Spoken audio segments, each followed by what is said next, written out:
Welcome to The Writing Life, the podcast for anyone who writes. I'm James Gill from the National Centre for Writing here at Dragon Hall in Norwich, England.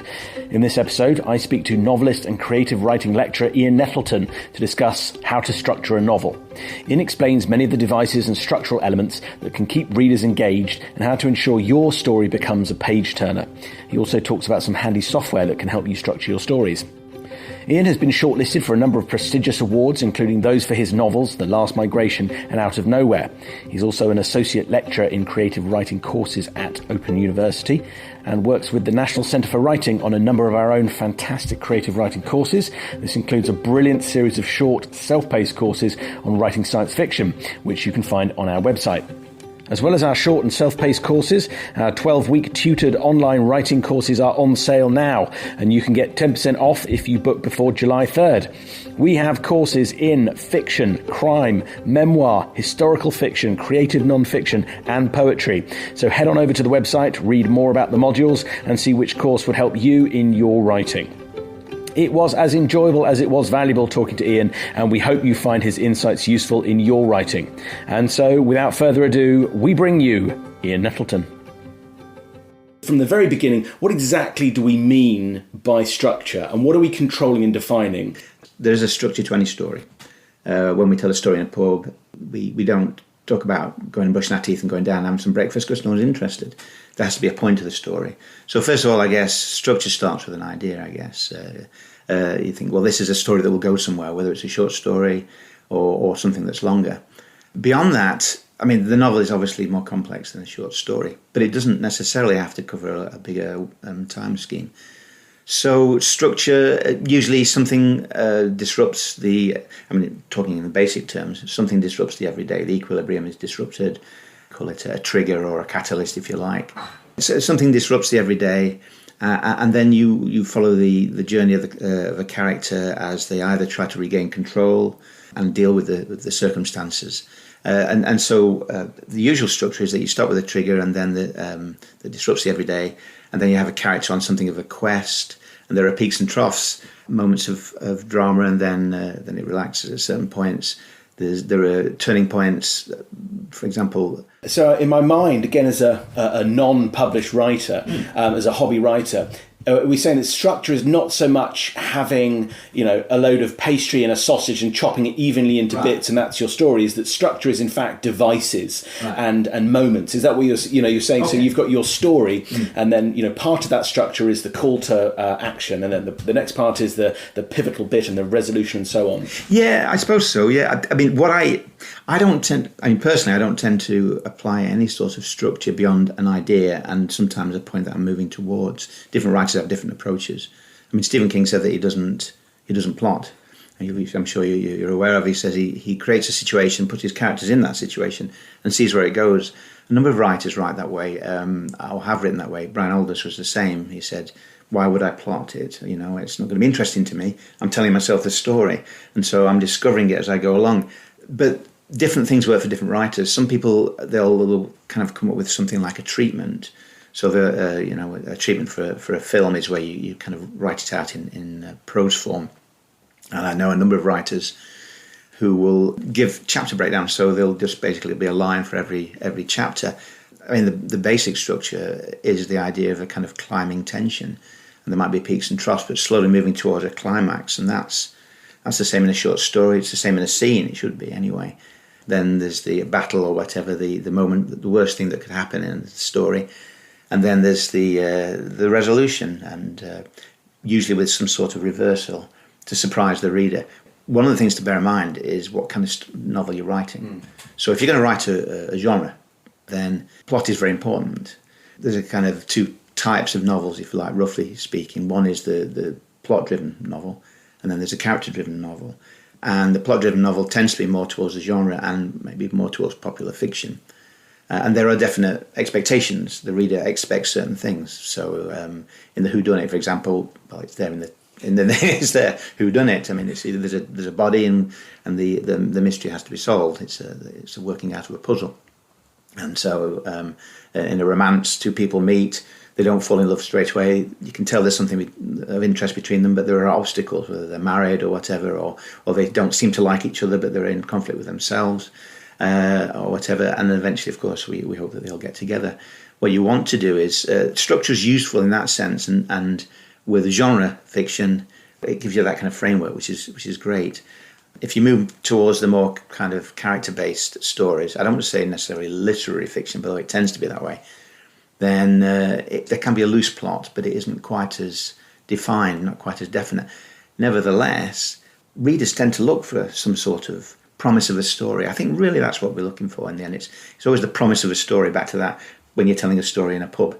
There's no point in telling a story if no one's going to be interested. They want to know what's going to happen. And it's interesting you say Stephen King, and I suspect that the people who can, the pantsers, the people who can sort of sit down and just write, and that it's a brilliantly compelling or mysterious or romantic story, though those are the exceptions, and that actually, I imagine, and please tell me, most people would sort of sit down and they've got a great idea for a story and they write and they write and they write, and actually it lacks the elements of structure that keep people driving through. And I speak as someone who wrote a dystopian novel, and the feedback that came back from people who read it was nothing happened till the middle. Yes. You just built this world, got kind of boring, nothing. So it lacked the structure. Yeah. So actually, just sitting down and writing a story in and of itself is not going to give you The Stand by Stephen King. Absolutely, yeah. I think again, I'm very conscious that certain people say this is how you write, this is how you must write.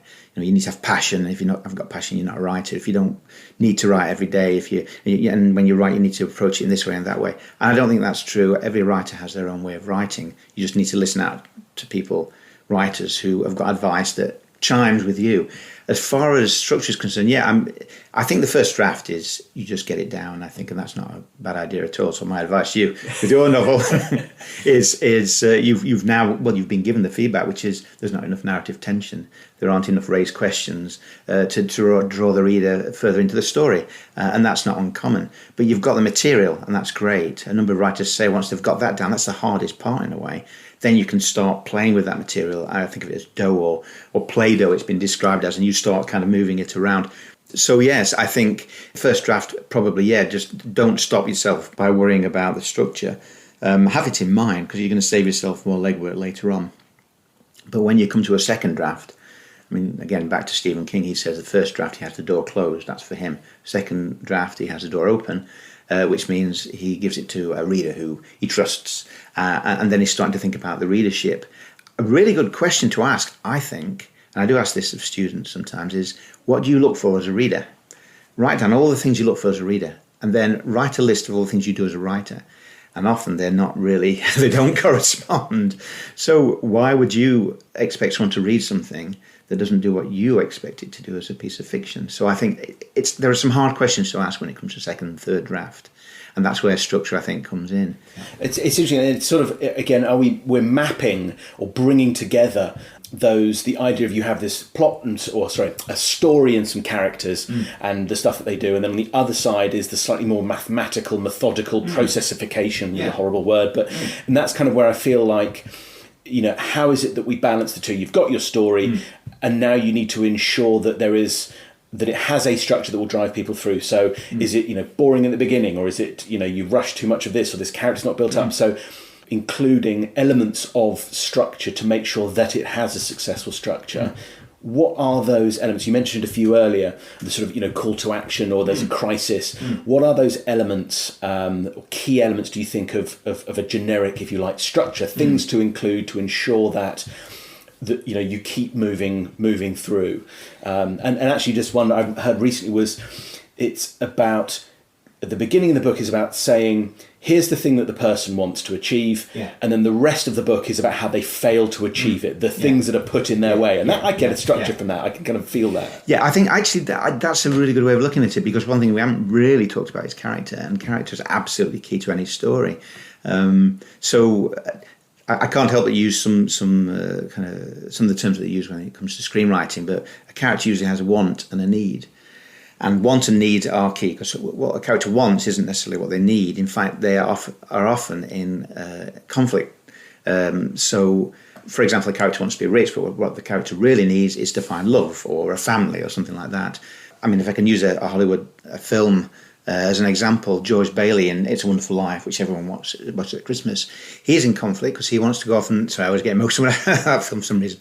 He wants to go off and see the world and build bridges and everything, but what he needs to do is stay at Bedford Falls and marry the love of his life. And that conflict that's why every scene... There's conflict, and conflict is vital to any story. If you haven't got conflict, then there's no real story, because he's in conflict with himself. So when he goes around to see the love of his life, he's in conflict with her, and they're in conflict with the situation.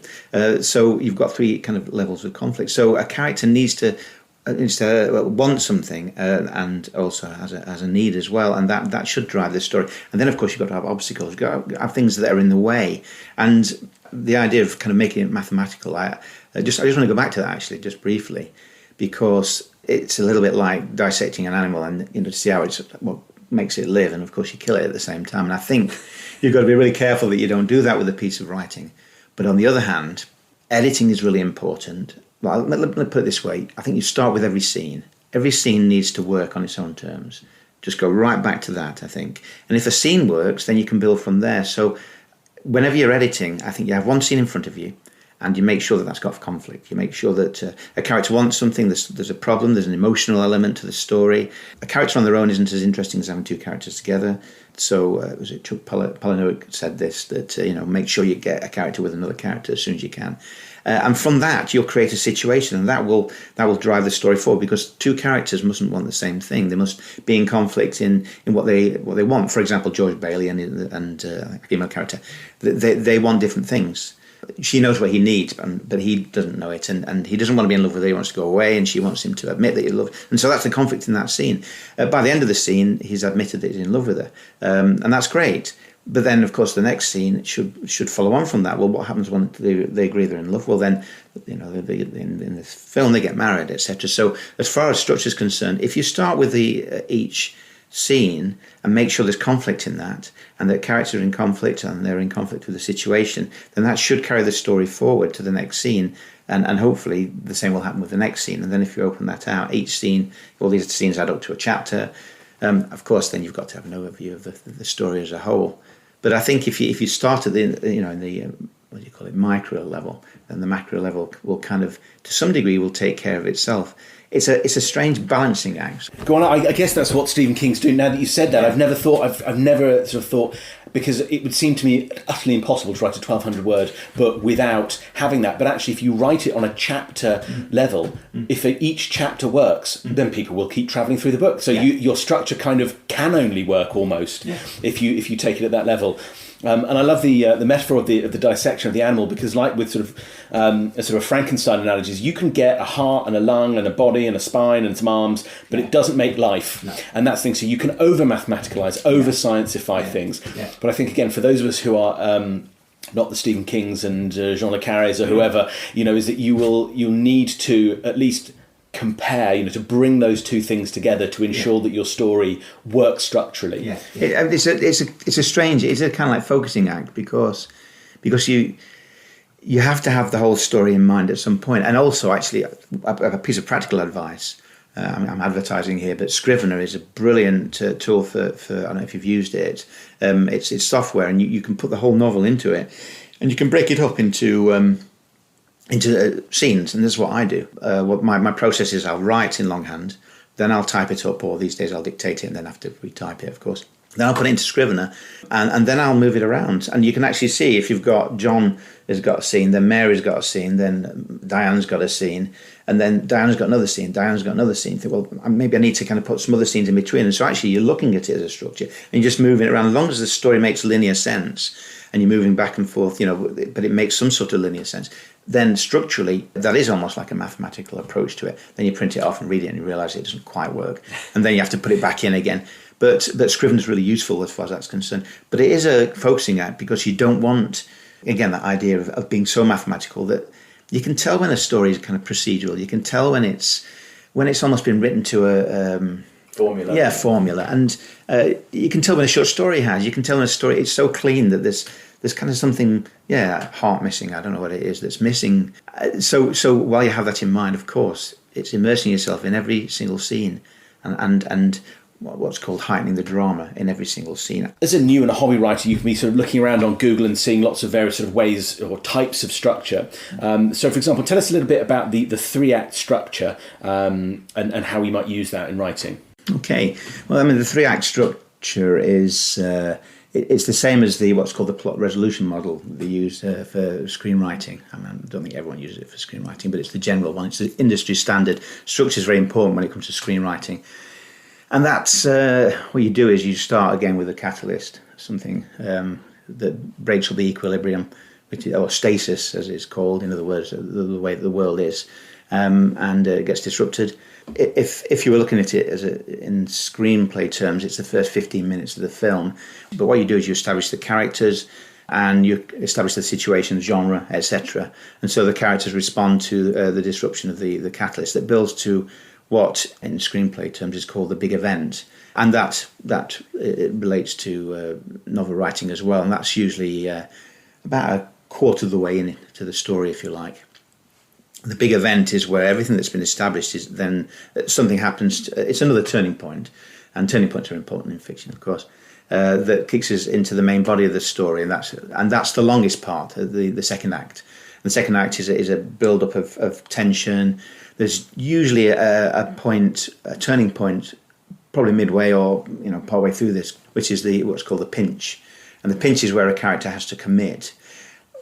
Which is important because we're looking for characters to change. Characters don't always change in stories, but usually that's what we're looking for. That's what turning points are all about. If we relate it to our own lives, turning points in our lives are where we become unrecognisable sometimes to the person we were before that moment. So those turning points are important to us, and we relate to that in the story. So when a character comes to a pinch point and they commit or whatever, they go from being active to proactive, if you like. You don't want a passive character. There are passive characters in fiction, like Paul Pennyfeather in Decline and Fall, who is just pushed around everywhere, and that's what's hilarious about it. Everything just happens to him, and he just finishes up back where he started. But they're not generally interesting for the reader or an audience in the cinema. So the pinch point is where a character goes from being active, where they're responding to circumstances, to proactive, perhaps, where they decide to take the fight to whatever it is, to the monster, where they decide to take hold of things and do something. And we like it when people do that, as we do in life. When a person's struggling and then they decide to, right, no, hang on, I'm no longer going to do this. I'm going to do the couch to 5K, and I'm going to take a hold of my life. And we like it when people do that, and so we're rooting for them. So that's about halfway through, and then it builds up to what I described earlier as the worst thing that could possibly happen, and where everything just seems hopeless, suddenly hopeless. Everything's defeated, and you'll see it in films, you'll see it in series, and you will see it in fiction, where everything goes wrong, and it seems impossible that things can move forward from there. And so you surprise the reader then by things being in some ways resolved, sometimes not necessarily in a hopeful way, but in what you'd hope to be an emotionally satisfying way. Emotionally satisfying being emotionally satisfying according to the story that fits with the story. So it could be a completely bleak ending, but that's fine. So the resolution is where all these things get resolved, but there will probably be some sort of reversal along the way, and then you finish up with a return to some sort of equilibrium, usually. And I know there are others when you're poking around. I mean, I found one, the 7-point story structure. But is there anything in particular? Do you have a structure that you work to, or again, as a sort of a template from which to work rather than something to be locked into? But do you have ideas of structure and how things work when writing fiction? I'm very influenced by cinema. I think writers are anyway. It's not original to say that. I mean, Graham Greene said that we writers write with the moving image in mind, with the camera in mind, moving camera in mind, in the way that in the 19th century writers were influenced by stage, etc., that kind of thing. So I do have film in mind, and I think that it's important to be able to visualise things. But I heard a writer on the radio the other day who said that she never visualises. That's so. There you go. Horses for courses. Personally, I guess I have an end point usually. I'm probably moving towards a point where the story's going, and have a situation and a world. The world is very important, of course, to the story, where I feel it's a big enough story to take up 80,000 words. But the direction that I'm moving towards might change. So I allow for that all the time. I don't impose structure, to be honest. I probably think about it more when I'm editing. I probably think, well, actually, this chase scene needs to be cut down. You know, I need something to certainly to draw the reader in the first chapter, and I need some sort of probably worst thing that could ever happen thing towards the end. I think we kind of, again, back to that thing I keep mentioning the pub, like I'm down there every night, but the whole thing about, you know, telling stories in the pub, we look for structure, and we tell stories with a kind of structure. So there's a natural inclination to impose some sort of kind of structure, if you like, even if you're not thinking, well, I must make sure this happens on page 30 and this happens on page 80 or whatever, you know. So no, I don't particularly impose a structure, I have to say. So do you have any kind of any pointers or particular things? We talked a little bit about devices like the inciting incident and so on.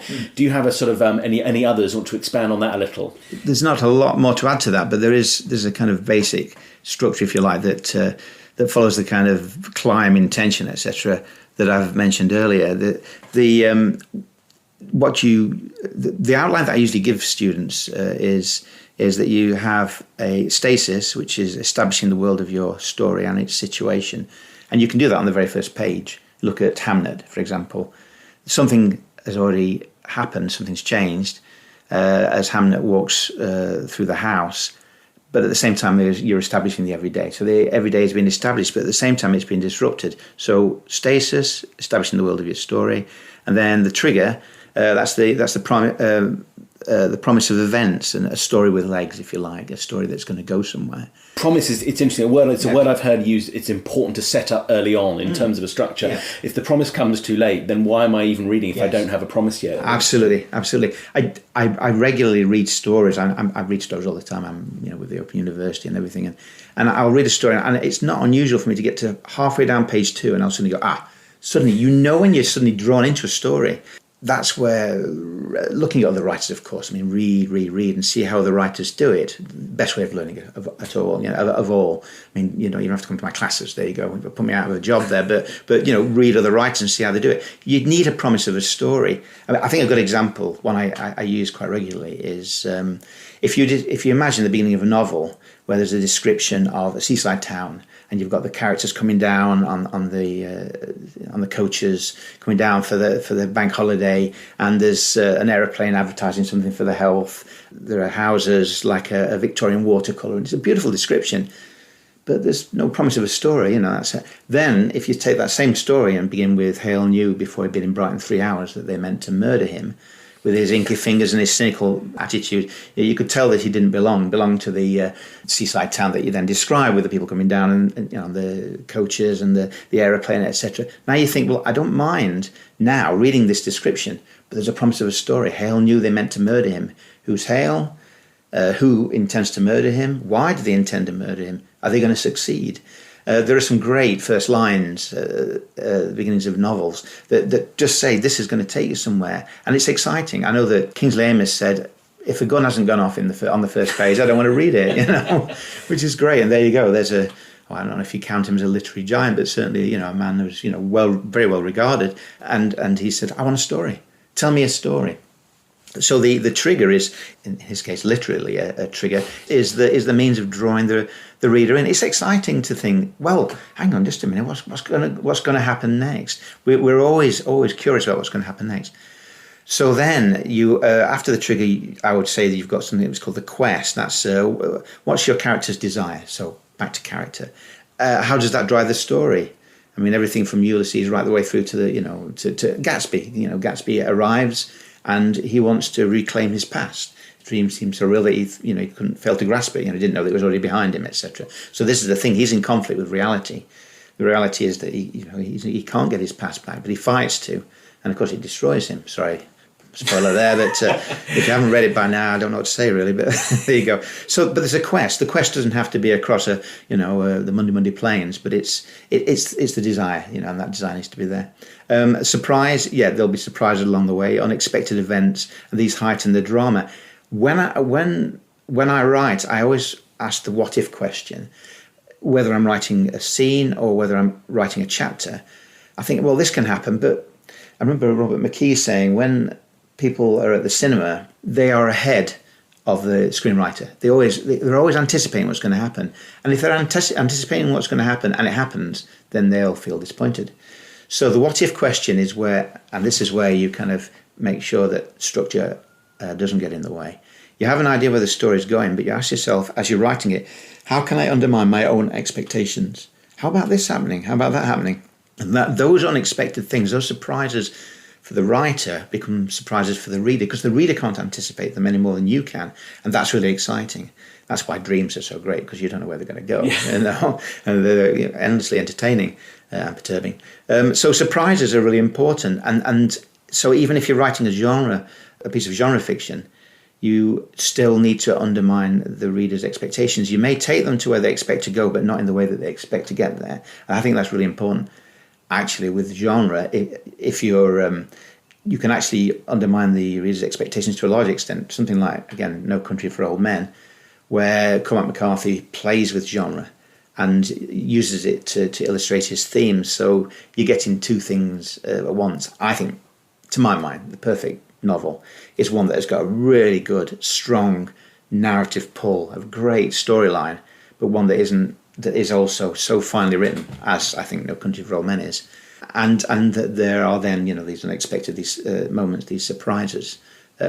Incidentally, that was written as a screenplay before it was then adapted as a novel. So he started it as a screenplay. So he certainly had cinema in mind. Then there's a critical choice. That's where, like in the pinch in a screenplay, it's where the character commits. It's where the character commits, and we want a character to commit. So great. And then there's the climax. Usually a novel will build some sort of crescendo. It doesn't have to be a big battle. It doesn't have to be life and death, although actually people do enjoy reading that. It can be something like on Chesil Beach, where it's what's going on between two people in a very intimate situation. And so it's a kind of really small kind of story in some ways, but of course it's not to them. So it doesn't have to be a big battle. So that's the climax. Then reversals. That's where, again, you're surprising the reader.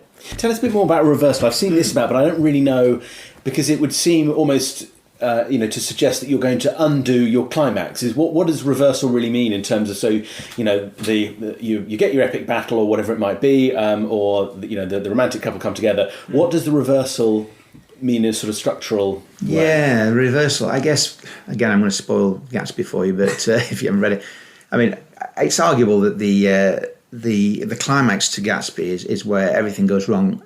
Gatsby's losing Daisy to Tom Buchanan, and they leave in the car. He's not driving, Daisy's driving. That's right, because Tom Buchanan knows he's won. It's all gone wrong, and then the worst thing that could happen is that Myrtle gets hit by the car, and she's lying there in the dust and all bleeding out and everything. And it's just this terrible moment, and that's the climax. Everything's gone wrong. And then I guess the resolution is that, well, the resolution is tied in with the reversal. The reversal is that the Myrtle's husband thinks that the person who killed his wife is Gatsby, and it's not. And so Gatsby is shot, and that's a reversal. That's something that we don't expect, I guess. There are better ideas, there are better examples of reversals, but that's a good one as I can think of at the moment. The resolution is that, well, Gatsby didn't, he failed, and Nick Carraway goes back and talks to his parents and realises that, it was a construct, the whole thing. So it's a very melancholic kind of story, and this kind of last page that I've never fully managed to kind of understand, which I think is all right actually. It's kind of, there's something enigmatic about the idea of rowing against the tide and the thing about memory, etc. And of course tied in with the American past. So yeah, that's really what a reversal is. Again, it's undermining the reader's expectations, and then you have a resolution, and it will be emotionally satisfying even if it's downbeat. It might be open-ended even. Sometimes it's elegiac, it'll be reflecting back. Again, Cormac McCarthy does this a lot with his fiction, reflection on the American West or what's been lost or whatever. I mean, the end to No Country is a beautifully sad ending. As this police chief who's faced with something he can't cope with, and it is No Country for Old Men. So he's given up, and he's reflecting on the past and how it's been corrupted. So all these things, and that's where theme comes in, and that's actually in the end, I think that's where. I mean, structure is important, and it's good to think, well, how am I going to end this novel? How am I going to make it stay with the reader and give them something to think about long after they close the book? And I think that's where theme comes in, and that's where what is important to you, what you're passionate about, comes out in the writing, which I don't think necessarily will come out straight away. I don't think you set off necessarily to write with a theme in mind, but I think what's important to you will come out in the writing. And I think you can kind of heighten that as time goes by, as you edit, etc., and as you ponder on it, and as you've got more time to think about it, because you're not thinking about the plot, which is, of course, the structure. Ian, thank you so much for all of those insights. That's absolutely fantastic. A huge thank you to Ian for his time. And don't forget that you can find out more about our creative writing courses, workshops, and mentoring on our website. If you have questions or want to get in touch, you can find us on Instagram and Twitter @WritersCentre, and you'll find us on Facebook by searching National Centre for Writing. Don't forget to sign up to our weekly newsletter by visiting nationalcentreforwriting.org.uk and clicking the orange drop-down box on the homepage. As a UK registered charity, we rely on the generosity of our supporters to make our work possible. You can make a donation over on the website by hitting the Support Us button in the top nav. Don't forget to subscribe, rate and review the podcast because it helps other writers to find us. Thanks again, keep writing, and we'll catch you on the next episode.